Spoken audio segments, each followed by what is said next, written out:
Hello friends!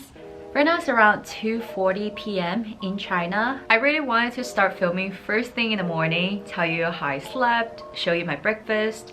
However, I had a very stressful night and morning. I'll go into that whole mess in a little bit. Now I want to do a quick recap of my trip and tell you about what the latest process is like flying back to China. As of December 11th, 2022, you only need to provide one negative COVID test result that is done 48 hours before your departure flight. You will also need to fill out two other forms before boarding. One is the declaration of entry to China customs, and then the other one will be declaration of entry to the city that you're landing in. Also, another update is that the latest quarantine policy is 5 days at a quarantine hotel and then 3 days at home. So this time I flew from LA straight to my hometown Tianjin, and the flight is around 13 hours and 45 minutes. It has been a while since I last flew back home, so I kind of forgot how painful those long international flights are.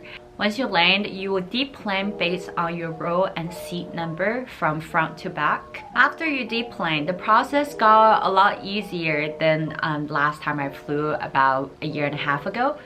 This time, I didn't have to scramble to fill out some new forms after I deplane and worry about my service and everything. I only had to show them the declaration form that I fill out before boarding, and they will print out a new barcode for me that I just scan every other section that I go to. You still have to do a mandatory COVID test once you land at the airport.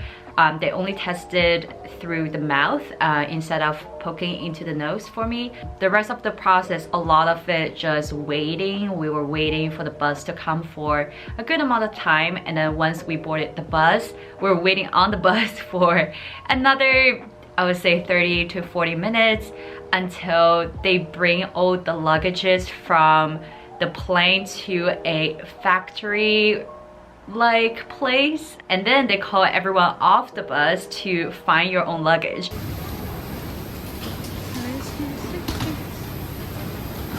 That was honestly one of the most challenging part of this trip, just spotting my own luggage out of this 200 some other people's luggage. It took around 4 hours from when I landed to when I checked in and settled down in my hotel room. It still sounds like a very long time, which I agree. You're hungry, you are tired, you're jet lagged, and 4 hours is a very long time. But I have to say, first of all, the whole process is a lot more smoother than last time I flew back. Second of all the staff who were at the airport, at the hotel, the bus driver, everyone who helped us along the way had to wear full protection suit.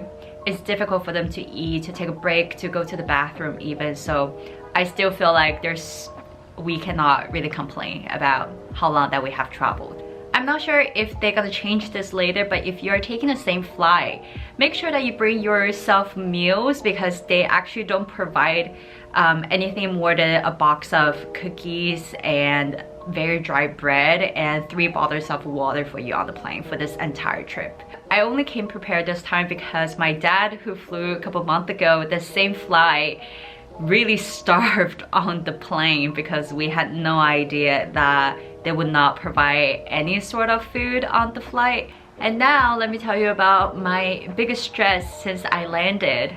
It's the internet. The hotel internet is decent, I think, but the biggest issue is the firewall, because you need to be connected to a VPN in order to bypass some of the firewall that the government imposed. And unlike the past time that I traveled back, I am a working woman now. So the plan was to work this entire week when I'm quarantined at the hotel because I have nothing else to do. Besides, I want to save my PTO until when I can actually spend time with my family. Before this trip, I contacted the IT team in my company to make sure that they gave me full access of our company VPN. But just in case that it doesn't work, I paid a full subscription of ExpressVPN. I downloaded it, make sure it works on my laptop, so I'm have the double security.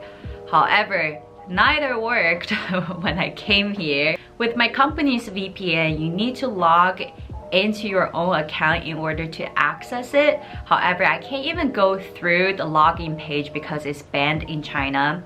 And then I was thinking that I can go on ExpressVPN first and then bypass that restriction so I can log into my company's VPN. It just doesn't work somehow. I contacted ExpressVPN support team and the only answer that I got is that they're working on refining or providing some kind of update regarding China's restriction. But at this moment, there are certain things that you can try to follow through, but it's not guaranteed that it's gonna work. Fortunately, I asked around among my cousins here to see if they have any knowledge of a working VPN in China, and we actually found one. There's this VPN called Clash X, and it's very simple to sign up for and it's so cheap compared to ExpressVPN. I purchased the largest package, which is 750 gigabyte, and that only costs around $10. What I had to do is the same thing, log into Clash X and then log into my company's VPN. And it worked. I am so relieved. Just really happy that it worked, so I didn't have to leave my team hanging.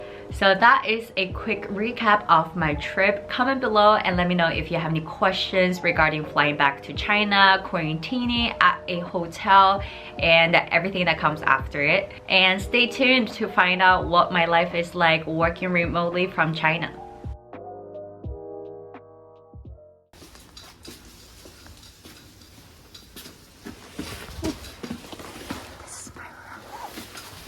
Do I just go in? Wow, okay. I look super rough, but we made it. Let me just show you around my quarantine hotel room. So once you go in, you see this super big mirror closet. I don't think I'm gonna hang anything in there, but it's very spacious. Has drawers there as well. And then they give us water for the 5-day quarantine. There is the sanitizing wipes. Oh, there's a bag. Oh. So we have slippers, some toilet paper. Oh, they have lotion and stuff as well. Very nice. And this is shampoo. What is this? Oh wow, they have the shower, what do you call it? The shower ball as well. And they have toothpaste. They have soap. Wow, they really are providing everything. And this is shampoo. This is body wash. Wow, that's so nice. I brought some snacks. We have a TV here, some drawers. Oh, whoa, they have cups. There is a fridge. Whoa. I don't think it's plugged in. And there are some other drawers here. A kettle and a desk. A king-size bed. I have a little armchair there. And then we have the bathroom. We have a bathtub, a standing shower, so many mirrors. And I'm living on 17th floor. Right now it's dark, you can't really see anything, but hopefully we can get a nice little view here of the sunrise. Do some people watching. I don't know if I can see the people. Car watching for sure.